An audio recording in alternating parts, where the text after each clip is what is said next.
অনেকদিন পরে বাংলাদেশের রাজনীতির একটা চিত্র দেখে প্রাণটা জুড়িয়ে গেল।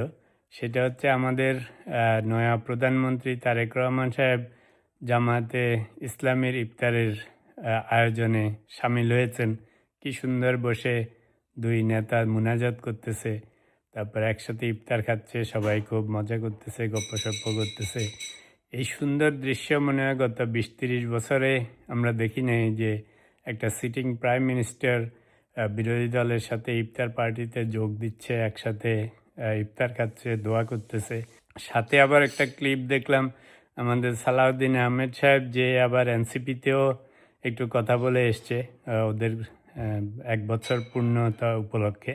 প্রাইম মিনিস্টার তারেক রহমান এবার উনি আসার পর থেকে যে সুন্দর ধারা সৃষ্টি করেছেন, এটা এক অদ্ভুত ধারা।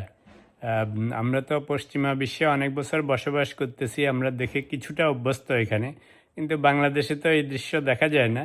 Let's appreciate this change, let's welcome this change. এই ইফতার পার্টির দৃশ্য দেখে সত্যি সত্যিই খুব ভালো লেগেছে।